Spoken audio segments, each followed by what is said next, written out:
went up to the girls' toilets and I felt like I was going to be sick, so I locked myself in the cubicle.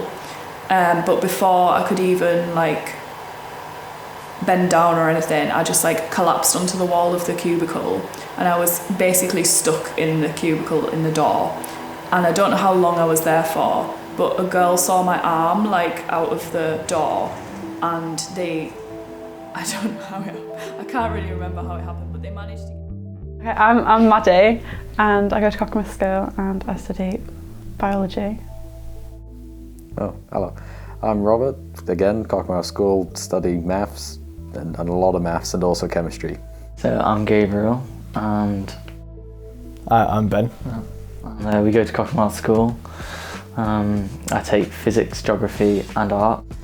I take maths, further maths, physics and economics. And then there's Rosie Spencer, who takes chemistry, biology and maths. So we kind of have a thing at Cockermouth, so on Wednesday afternoons we get given enrichment time, which is basically a time to do stuff to enrich your UCAS application. And they did a load of talks, and this was Swarm, what is now Hollr, was part of the talks, and we were interested in that. Yeah, so we were kind of approached by Nicola from Swarm, and she was like, we've got, social activism thing going on. So we started thinking about ideas of what we could do, and I was not initially part of the group, Ben was, and we joined the group, which they had a good idea, which was to create a straw which can detect day rate drugs in drinks. The idea is that if you get a drink in a bar and maybe you've left your drink unattended, or maybe there's the lights have gone off for a minute or something, and there's a possibility that someone could have done something to your drink without you noticing, that if you've got this straw in your drink, because to drink your drink, then there would be, as you kind of have the liquid, it would pass through a filter or some kind of layer within a straw and change colours, and then as you notice it's changed colours, it would mean that your drink had been spiked, so then you can just go and get a new one. Unfortunately, it looks like you may have already drank a bit of it at this point. However, if you know that you've been spiked, you're in a much better position to do something about it than if you just... consumed less of the drink, then you can be like, right, I'm going to go home and not stick around until... I'm going to go home and get a couple friends to keep an eye on me, stuff like that. Initially, I think we saw an opportunity to make a difference, and we recognised there's a lot of demand for recyclable products.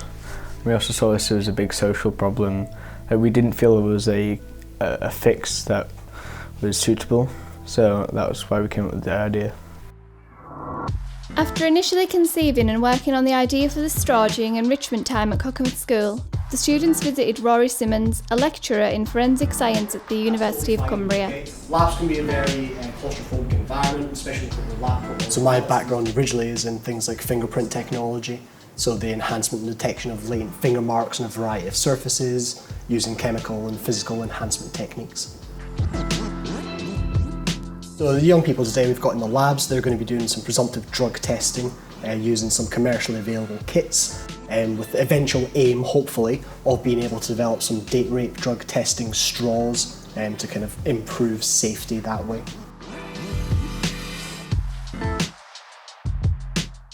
So the reagents we use are colour-based reagents. So in the presence of drugs that we'd be interested in, we hope that we see a colour change reaction.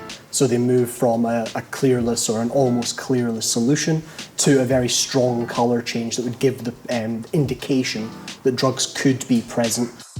They're certainly not definitive. There are things that we call false positives, so that could indicate that a drug is present when in fact it's not.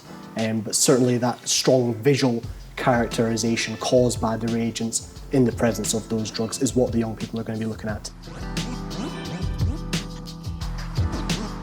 From a forensics aspect for us, one of the most important things that we could do is first of all to establish what drug is present either within that person's drink or within that person's system. So we could potentially, in a suspected case, we could seize that drink as well as obtain samples from the potential victim. In terms of creating forensic links, if we can then link a particular drug that's been used or a particular batch or blend or kind of a common pattern that's occurring there, we can then potentially link other cases together so that if we do eventually find a suspect, we could potentially solve multiple cases at once. When they first approached me, I was absolutely gobsmacked that, that they had this kind of initiative and drive themselves, that they wanted to investigate these problems that are affecting, people of their age. To be able to kind of recognise that risk and want to grab the opportunity and really innovate and kind of look for a resolution to those problems, I was so impressed from the get-go with them. We spoke to Jordan Lewis Skipper, a doorman in Carlisle, to find out how he would handle a drink spiking incident. Generally, if someone was to say to me, I've been spiked, I would ask them who they're with, see if they've got friends, if they've got family. I'd ask them how bad they feel, make sure that, they're not going to die. After that, I'd see if they wanted to call an ambulance or if they wanted to get a taxi and go home. And just make sure that they're not going anywhere with anyone they shouldn't be. If they said, there's a weird guy, I think he spiked me, we would get the police and I'd just radio them, ask for Papa Charlie to the bar which I work in, and they'd come out and probably handle the situation by getting statements from the people, checking CCTV if they need to, and solving it that way. Bouncers and door staff are a common sight in towns and cities across the nation, but they're not the only ones working to keep people safe on nights out. That's those whose work takes them into the town centre. The police, the paramedics, the door staff, the bar staff, the pizza and chip shop assistants, and all whose livelihood requires that they work in that. Well, my name is Cathy Howe and I'm the area coordinator for street pastors in Carlisle. Street pastors have a three-pronged remit or strapline: listening, caring and helping. And we go out onto the streets on a Saturday night in Carlisle between 10 o'clock and about 3 o'clock in the morning to do just that, to listen to people if they want to talk, to care for them in whatever way they need care, and to help them in whatever way they need help.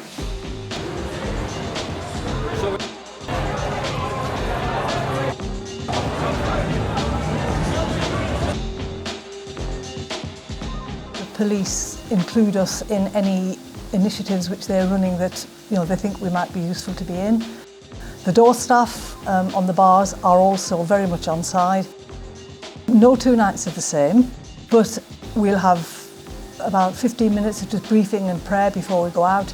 We'll walk around the streets of Carlisle, talking to people, talking to door staff, talking to punters, and that's basically it really. We don't, we just deal with any situation. It's a dynamic environment, so you never know what you're going to find. So we just go with the flow really.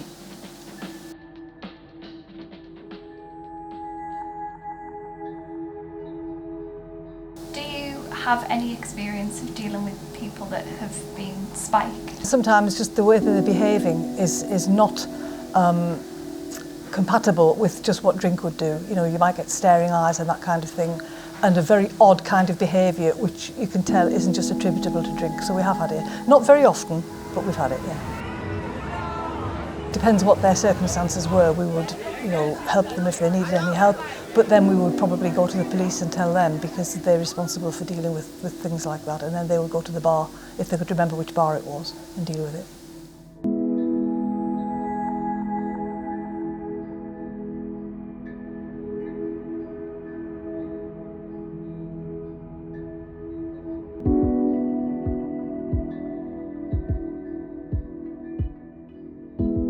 We spoke to community specialist paramedic Steve Thoburn, who explained what the consumption of date rape drugs do to a person.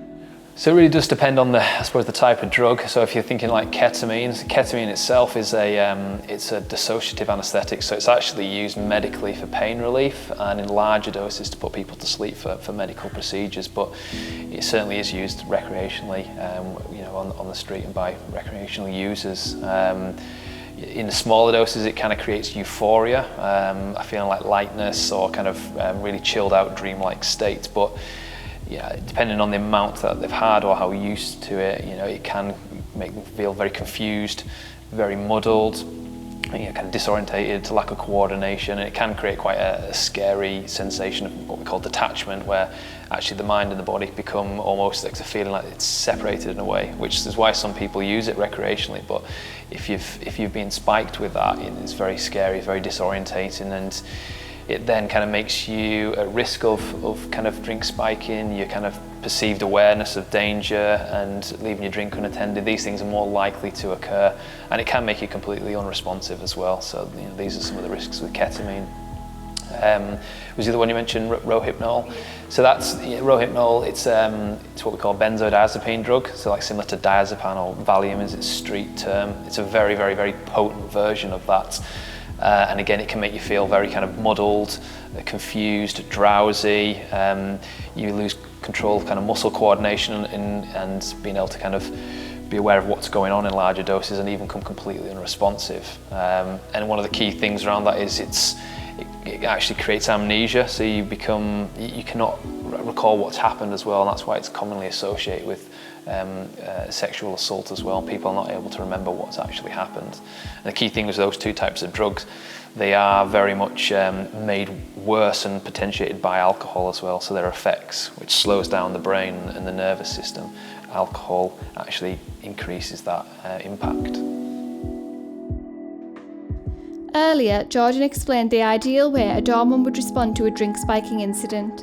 But what happens when you are failed by the system that is in place to help you? I felt like I was going to be sick, so I locked myself in the cubicle. But before I could even bend down or anything, I just collapsed onto the wall of the cubicle, and I was basically stuck in the cubicle in the door. And I don't know how long I was there for, but a girl saw my arm out of the door, and I don't know I can't really remember how it happened, but they managed to get me out of the cubicle. I think they dragged me from under the door. Yeah. So I was on the floor, and I was trying to tell them what was going on, like what I was feeling, but nothing was coming to my mouth. Also, I was trying to move my limbs, and none of my muscles would move, and I was trying to move my mouth, and my muscles wouldn't move in my mouth, and my brain was telling me to just get up and get out of this situation, because I was getting very anxious, but I just couldn't get out of it. All these they were lovely, but they didn't know what to do, and there was a lot of them, so they were all we need to phone an ambulance. Some people I think might have been laughing at the situation, but I can't really remember. So this went on for a long time, and then my boyfriend at the time tried to get into the toilets, but the bouncer wouldn't let him in because it was the girls' toilets, and he exclaimed that his girlfriend was in there and she was on the floor, blah, blah, blah.